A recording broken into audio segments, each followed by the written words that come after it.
ಕನ್ನಡಿಗ channel ವೈಟಿಯಿಂದ doctor S Tallur ಮಾಡುವ ವಂದನೆಗಳು. ಸ್ನೇಹಿತರೆ, ತಮ್ಮೆಲ್ಲರಿಗೂ ಸ್ವಾಗತ. ನಾನಿವತ್ತು ಅದ್ಭುತವಾದಂಥ ಸಂಚಿಕೆಯೊಂದಿಗೆ ತಮ್ಮ ಜೊತೆಗೆ ಹಾಜರಾಗಿದ್ದೀನಿ. ಯಾಕಂದರೆ ಇದು ನಿಜಕ್ಕೂ ಕೂಡ ನಂಬಲಿಕ್ಕೂ ಅಸಾಧ್ಯವಾದಂಥ ಒಂದು ಸಂಚಿಕೆ ಅಂತಲೇ ನಾನು ಭಾವಿಸ್ತೀನಿ. ಯಾಕಂದರೆ ಭಾರತ ದೇಶದಲ್ಲಿ ಇರ್ತಕ್ಕಂಥ ಮೂಢನಂಬಿಕೆಗಳಿಗೇನು ಕೊರತೆ ಇಲ್ಲ. ಆದರೂ ಕೂಡ ಇಲ್ಲಿ ಮೂಢನಂಬಿಕೆಗಳನ್ನು ದೈವದ ಒಂದು ಸಂಕಲ್ಪ, ದೈವದ ಒಂದು ವಿಚಿತ್ರ ಪದ್ಧತಿ ಅನ್ನುವಂಥ ಒಂದು ಆಚರಣೆಯೊಂದಿಗೆ ಆ ಒಂದು ಪದ್ಧತಿಯನ್ನು ಆಚರಣೆ ಮಾಡಲಾಗ್ತಿದೆ. ಜೊತೆಗೆ ಈ ಪದ್ಧತಿಗಳಿಂದ, ಈ ಆಚರಣೆಗಳಿಂದ ಒಳಿತಾಗ್ತೈತೋ ಅಥವಾ ಕೆಡಕಾಗ್ತೈತೋ ದೇವರಿಗೆ ಗೊತ್ತು. ಆದರೆ ಆಚರಣೆ ಮಾಡೋದು ಮಾತ್ರ ನಿಜಕ್ಕೂ ಕೂಡ ವಾಸ್ತವ ಮತ್ತು ಅದು ಇಲ್ಲಿ ನಡೆದುಕೊಂಡು ಬಂದಿರತಕ್ಕಂಥ ಒಂದು ಪದ್ಧತಿ. ಹೀಗಿರುವಾಗ ವಿದೇಶಗಳಲ್ಲಿಯೂ ಕೂಡ ಈ ಪದ್ಧತಿಯನ್ನು ಆಚರಣೆಯಲ್ಲಿ ತಂದಿದ್ದಾರೆ ಅನ್ನೋದಕ್ಕೆ ಸಾಕಷ್ಟು ಉದಾಹರಣೆಗಳನ್ನು ಕೊಡ್ಬೋದು. ಯಾಕಂದ್ರೆ ಹಲವಾರು ದೇಶಗಳು ಸಾಕಷ್ಟು ದೇಶಗಳು ಇವತ್ತು ಎಷ್ಟೋ ಮುಂದುವರೆದ ದೇಶಗಳಾಗಿದ್ದರೂ ಕೂಡ ಆ ದೇಶಗಳಲ್ಲಿಯೂ ಕೂಡ ಮೂಢನಂಬಿಕೆಗಳಿಗೇನು ಕೊರತೆ ಇಲ್ಲ.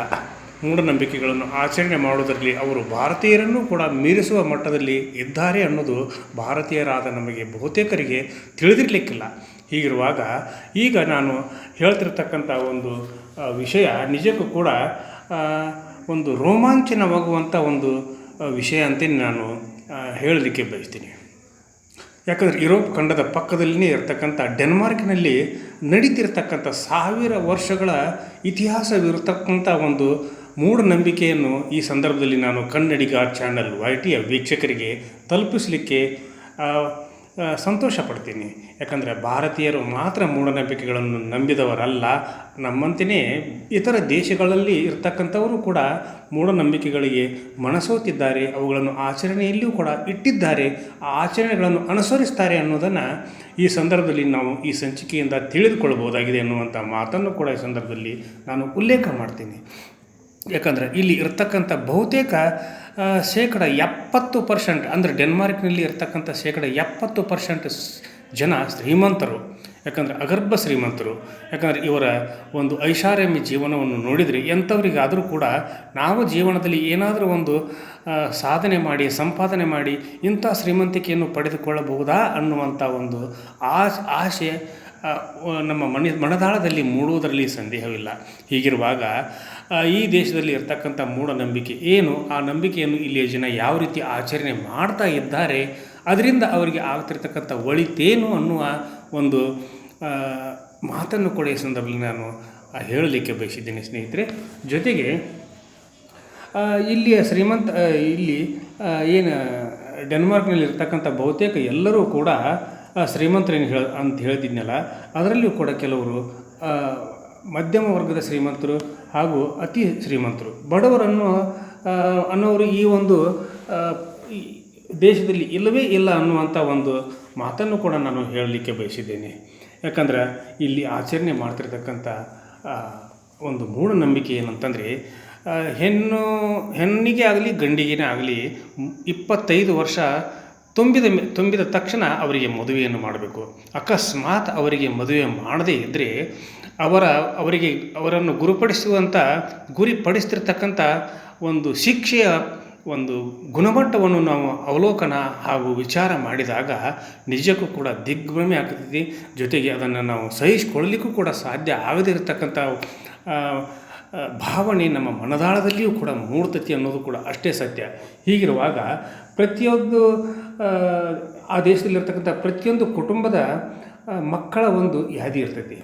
ಆ ಮಕ್ಕಳಿಗೆ 25 ವರ್ಷ ತುಂಬುವುದ ಸಮೀಪ ಬರ್ತಾ ಇದ್ದಂತೆಯೇ ಆ ಸರ್ಕಾರದಿಂದ ಅವರ ಮನೆಗೆ ಒಂದು ಪತ್ರ ಬರ್ತೈತಿ. ಇಲ್ಲ, ನಿಮ್ಮ ಮಕ್ಕಳಿಗೆ ಅಂದರೆ ನಿಮ್ಮ ಹೆಣ್ಣು ಮಗುವಿಗೆ ಅಥವಾ ನಿಮ್ಮ ಗಂಡ ಮಗನಿಗೆ ಈಗ ಮದುವೆ ವಯಸ್ಸು ಅಂದರೆ 25 ವರ್ಷ, ಈ ವಯಸ್ಸಿನಲ್ಲಿ ಅವರ ಮದುವೆಯನ್ನು ಮಾಡಲೇಬೇಕು ಅನ್ನುವಂಥ ಒಂದು ಮಾತನ್ನು ಕೂಡ ಆ ಸರ್ಕಾರ ಹೇಳ್ತೈತಿ. ಆದರೆ 25 ವರ್ಷ ತುಂಬಿದ್ರ ಮೇಲೂ ಕೂಡ ಆ ಮದುವೆ ಆಗದೇ ಇದ್ದರೆ ಸರ್ಕಾರದಿಂದಲೇ ಒಂದು ನಿಯೋಜಿತ ಟೀಮ್ ಇದೆ, ಇಲ್ಲಿ ದೊಡ್ಡ ಟೀಮು.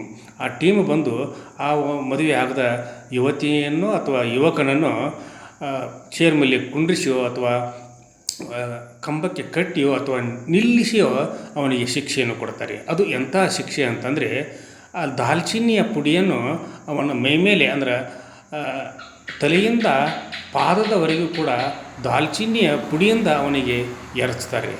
ಆ ದಾಲ್ಚಿನ್ನಿಯ ಪುಡಿಯನ್ನು ಎರಚಿದಾಗ ಅಂದರೆ ಸುಮಾರು 45 ನಿಮಿಷಗಳ ಕಾಲ ಆ ದಾಲ್ಚಿನ್ನಿಯ ಪುಡಿಯನ್ನು ಇವನ ಮೇಲೆ ಎರಚ್ತಾರೆ. ಎರಚಿದಾಗ ಆ ನಂತರ ಆ ಒಂದು ಸಂದರ್ಭದಲ್ಲಿ ಅಲ್ಲಿ ಮನೆಯವರು ಹಾಗೂ ಸರ್ಕಾರದಿಂದ ಬಂದಂಥ ಟೀಮಿನವರು ಕೂಡ ಎರಚ್ತಾರೆ. ಆಮೇಲೆ ಅವರ ಅಕ್ಕಪಕ್ಕದಲ್ಲಿ ಇರ್ತಕ್ಕಂಥ ಮನೆಯವರು ಕೂಡ ಬಂದು ಬೊಗಸೆ ದಾಲ್ಚಿನ್ನಿಯ ಪುಡಿಯನ್ನು ತೆಗೆದುಕೊಂಡು ಆ ಯುವಕ ಹಾಗೂ ಯುವತಿಗೆ ಎರಚ್ತಾರೆ. ಆಮೇಲೆ ಆ ಓಣಿಯಲ್ಲಿ ಇರ್ತಕ್ಕಂಥ ಆ ಓಣಿಯಲ್ಲಿ ಯಾರೂ ಇರದೇ ಇದ್ದರೂ ಕೂಡ ಬೇರೆಯಿಂದ ಜನರನ್ನು ಕರೆಸಿಕೊಂಡು ಆ ಒಂದು ಸನ್ನಿವೇಶದಲ್ಲಿ ಅವರಿಗೆ ಆ ದಾಲ್ಚಿನ್ನಿಯ ಪುಡಿಯಿಂದ ಎರಚುವಂಥ ಸಂಪ್ರದಾಯ ಅಲ್ಲಿ ಇದೆ. ಹೀಗಾದಮೇಲೆ ಆ ಒಂದು ಸಂದರ್ಭದಲ್ಲಿ ಅವಳಿಗೆ ಆಗಿರ್ತಕ್ಕಂಥ ಒಂದು ವೇದನೆಯನ್ನು ಹೇಳಲಿಕ್ಕೆ ಅಸಾಧ್ಯ. ಯಾಕಂದರೆ ಸಾಕಷ್ಟು ಮೈ ಉರಿಯಲಿಕ್ಕೆ ಪ್ರಾರಂಭವಾಗ್ತೈತಿ. ಆಮೇಲೆ ಆ ಹುಡುಗ ಅಥವಾ ಹುಡುಗಿಯನ್ನು ಸರ್ಕಾರದ ಒಂದು ಅಧಿಕಾರಿಗಳು ಬಂದು ಈ ಒಂದು ಆಚರಣೆಯನ್ನು ಮಾಡಿ ಹೋಗ್ತಾರೆ. ಆಮೇಲೆ ಅವರಿಗೆ ಆ ಉರಿಯನ್ನು ತಾಳಲಾರದೆ ತಿಂಗಳಾನುಗಂಟಲೆ ಅವರು ಆಸ್ಪತ್ರೆಯಲ್ಲಿ ಚಿಕಿತ್ಸೆಯನ್ನು ಪಡೆಯಬೇಕಾಗಿರ್ತಕ್ಕಂಥ ಪರಿಸ್ಥಿತಿಯು ಕೂಡ ಬರ್ತೈತಿ. ಆಮೇಲೆ 25 ವರ್ಷ ಆದ ಮೇಲೆ ಆ ದಾಲ್ಚಿನ್ನಿಯ ಒಂದು ಆಚರಣೆಯನ್ನು ಆಚರಿಸಿದ ಮೇಲೆ ಅಲ್ಲಿ 70% ಅಂದರೆ 60ರಿಂದ 70% ಯುವಕ ಯುವತಿಯರಿಗೆ ಕಂಕಣ ಬಲ ಕೂಡಿ ಬಂದು ಅವರು ಮದುವೆಯೂ ಆಗ್ತಾರೆ ಅನ್ನುವಂಥ ಒಂದು ಪದ್ಧತಿಯೂ ಕೂಡ ಇದೆ. ಅದು ಸತ್ಯವೂ ಕೂಡ. ಹೀಗಿರುವಾಗ ಆಮೇಲೆ ಅಲ್ಲಿ 25 ವರ್ಷ ತುಂಬಿದ್ದು ಆಮೇಲೆ 30 ವರ್ಷ ತುಂಬಿದರೂ ಕೂಡ ಮದುವೆ ಆಗದೇ ಇದ್ದರೆ ಆ ಒಂದು ಶಿಕ್ಷೆಯ ಸ್ವರೂಪವೇ ಬೇರೆಯಾಗಿರ್ತೈತಿ. ಯಾಕಂದ್ರೆ ಅದು ಅಂತ್ಯಂಥ ಶಿಕ್ಷೆಯಲ್ಲ. ಕರಿ ಮೆಣಸಿನ ಪುಡಿಯನ್ನು ಆ ಯುವಕ ಯುವತಿಯರಿಗೆ ಮೈತುಂಬ ಎರಚ್ತಾರೆ. ಮೈತುಂಬ ಎರಚಿ ಆ ಉರಿಯನ್ನು ತಾಳಲಾರದೇ ಆ ಯುವಕ ಯುವತಿಯರಿಗೆ ರಕ್ತಸ್ರಾವ ಆಗ್ತೈತಿ, ಮೈತುಂಬ ಗಾಯಗಳಾಗ್ತವೆ. ಆನಂತರ ಅವರನ್ನು ತಿಂಗಳಾನುಗಂಟಲೆ ಆಸ್ಪತ್ರೆಗೆ ಸೇರಿಸಿ ಉಪಚಾರ ಸುಧಾ ಮಾಡಲಾಗ್ತೈತಿ. ಇಂಥ ಒಂದು ಆಚರಣೆ ಇರೋದು ಯುರೋಪ್ ಖಂಡದ ಪಕ್ಕದಲ್ಲಿ ಇರ್ತಕ್ಕಂಥ ಡೆನ್ಮಾರ್ಕ್ ದೇಶದಲ್ಲಿ. ಆಮೇಲೆ ಆ ಒಂದು ಪದ್ಧತಿ ಯಾಕೆ ಬಂತು ಅಂತೇಳಿ ಕೇಳಿದರೆ ಅಲ್ಲಿ 1000 ವರ್ಷಗಳ ಹಿಂದೆ 1000 ವರ್ಷಗಳ ಹಿಂದೆ ಕೆನೋಟಿ ಅನ್ನುವ ಒಬ್ಬ ರಾಜ ಆ ದೇಶವನ್ನು ಆಳ್ತಾ ಇದ್ದ. ಆ ಒಬ್ಬ ರಾಜ ತನ್ನ ಮಡದಿಯನ್ನಾಗಿ ಮಸಾಲೆ ಪುಡಿಯನ್ನು ಮಾರ್ತಕ್ಕಂಥ ಒಬ್ಬ ಮಹಿಳೆಯನ್ನು ಒಬ್ಬ ಯುವತಿಯನ್ನು ಮದುವೆ ಆಗ್ತಾನೆ. ಆಮೇಲೆ ಅವನಿಗೆ ಒಂದು ಗಂಡು ಮಗು ಆಗ್ತೈತಿ. ಆ ಒಂದು ಗಂಡು ಮಗು ಆದಮೇಲೆ ಆ ಮಗನಿಗೆ ಅವನು ಪಟ್ಟಗಟ್ಟಬೇಕನ್ನುವಂಥ ಸಂದರ್ಭದಲ್ಲಿ ಅವನ ಮಲತಾಯಿ ಆ ಮಗುವನ್ನು ಅಂದ್ರೆ ಆ ಕೆನೋಟಿ ತೀರ್ಕೊಂಡ ತಕ್ಷಣ ಆ ಮಗುವನ್ನು ಅವಳು ಜೈಲಿಗೆ ಇಡ್ತಾಳೆ. ಆಮೇಲೆ ಆ ಸಂದರ್ಭದಲ್ಲಿ ಡೆನ್ಮಾರ್ಕ್ನಲ್ಲಿ ಸಾಕಷ್ಟು ಜನರಿಗೆ ಚಿತ್ರಹಿಂಸೆಯನ್ನು ಕೊಡಲಾಗ್ತೈತಿ. ಆಮೇಲೆ ಅವರ ಒಂದು ಪರಿಸ್ಥಿತಿಯನ್ನು ಹೇಳಲಿಕ್ಕೂ ಕೂಡ ಸಾಧ್ಯ ಆಗದಂಥ ಒಂದು ಸ್ಥಿತಿ ನಿರ್ಮಾಣ ಆಗ್ತೈತಿ. ಆ ಸಂದರ್ಭದಲ್ಲಿ ಆ ಕೆನೋಟಿಯ ಮಗ ಅವನು ಹೇಗೋ ತಪ್ಪಿಸಿಕೊಂಡು ಬಂದು ತನ್ನ ತಾಯಿಗೆ ಅಂದರೆ ಮಲತಾಯಿಗೆ ವಿಷದ ಒಂದು ಔಷಧದ ವಿಷವನ್ನು ಬೆರೆಸಿ ಊಟ ಮಾಡಿಸ್ತಾರೆ. ಊಟ ಮಾಡಿಸಿದ ಮೇಲೆ ಅವಳು ಚಿಂತಾಜನಕ ಸ್ಥಿತಿಯಲ್ಲಿದ್ದಾಗ ಅವಳು ಒಂದು ಶಾಪವನ್ನು ಕೊಡ್ತಾಳಂತೆ. ಯಾಕಂದರೆ 25 ವರ್ಷ ತುಂಬಿದ ಪ್ರತಿಯೊಬ್ಬ ಹೆಣ್ಣು ಅಥವಾ ಗಂಡಿಗೆ ನೀವು ಮದುವೆಯನ್ನು ಮಾಡದೇ ಇದ್ದರೆ ಅವರಿಗೆ ನೀವು ದಾಲ್ಚಿನ್ನಿಯ ಒಂದು ಪುಡಿಯನ್ನು ಎರಚಬೇಕು.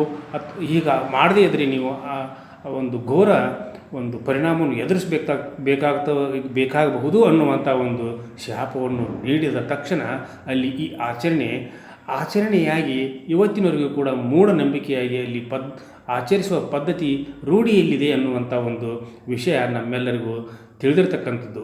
ಹೀಗಿರುವಾಗ ಸಾಕಷ್ಟು ಶ್ರೀಮಂತಿಕೆಯನ್ನು ಹೊಂದಿರತಕ್ಕಂಥ ವಿಶ್ವದಲ್ಲಿಯೇ ಒಂದು ಸುಂದರವಾದ ನಗರ ಅನಿಸಿಕೊಂಡಿರ್ತಕ್ಕಂಥ ಡೆನ್ಮಾರ್ಕ್ ದೇಶದ ಈ ಒಂದು ಆಚರಣೆ ನಿಜಕ್ಕೂ ಕೂಡ ಪ್ರತಿಯೊಬ್ಬರನ್ನು ಹುಬ್ಬೇರಿಸುವಂತೆ ಮಾಡ್ತೈತಿ ಅನ್ನೋದರಲ್ಲಿ ಯಾವುದೇ ಸಂದೇಹವಿಲ್ಲ. ಹೀಗಿರುವಾಗ ಈ ಒಂದು ಪದ್ಧತಿಗಳು ಕೂಡ ಮೂಢನಂಬಿಕೆಗಳು ಕೂಡ ಆಚರಣೆಗಳು ಕೂಡ ಬೇರೆ ದೇಶಗಳಲ್ಲಿಯೂ ಮುಂದುವರಿದ ದೇಶಗಳಲ್ಲಿಯೂ ಇವೆ ಅನ್ನೋದಕ್ಕೆ ಈ ಒಂದು ಡೆನ್ಮಾರ್ಕ್ನಲ್ಲಿ ನಡೀತಿರ್ತಕ್ಕಂಥ ಘಟನೆಯೇ ಸಾಕ್ಷಿ ಅನ್ನುವಂಥ ಒಂದು ಸಂಚಿಕೆಯೊಂದಿಗೆ ಇವತ್ತಿನ ಸಂಚಿಕೆಯನ್ನು ಇಲ್ಲಿಗೆ ಮುಗಿಸುವುದಕ್ಕಿಂತ ಪೂರ್ವದಲ್ಲಿ ಕನ್ನಡಿಗ ಚಾನಲ್ YT ಇದು ನಿಮ್ಮೆಲ್ಲರ ಚಾನಲ್ಲು, ಸಮಸ್ತ ಕನ್ನಡಿಗರ ಚಾನಲ್ಲು. ಕನ್ನಡಿಗ ಚಾನಲ್ YTಗೆ ಇಲ್ಲಿವರೆಗೆ ಯಾರು ಸಬ್ಸ್ಕ್ರೈಬ್ ಮಾಡಿಲ್ವೋ ಪ್ರತಿಯೊಬ್ಬರು ಕೂಡ ಸಬ್ಸ್ಕ್ರೈಬ್ ಮಾಡಿರಿ, ಶೇರ್ ಮಾಡಿರಿ, ಲೈಕ್ ಮಾಡಿರಿ. ಈ ಕಮೆಂಟನ್ನು ಈ ಮೂಢನಂಬಿಕೆಯು ವಿದೇಶಗಳಲ್ಲಿಯೂ ಇದೆ ಅನ್ನೋದನ್ನು ಪ್ರತಿಯೊಬ್ಬರಿಗೂ ಕೂಡ ತಲುಪಿಸುವಂಥ ಕಾರ್ಯವನ್ನು ಮಾಡ್ತೀರಾ ಅನ್ನುವಂಥ ಒಂದು ಆಶಯದೊಂದಿಗೆ ಇವತ್ತಿನ ಸಂಚಿಕೆಯನ್ನು ಇಲ್ಲಿಗೆ ಮುಗಿಸ್ತೀನಿ. ಎಲ್ಲರಿಗೂ ನನ್ನ ನಮಸ್ಕಾರ.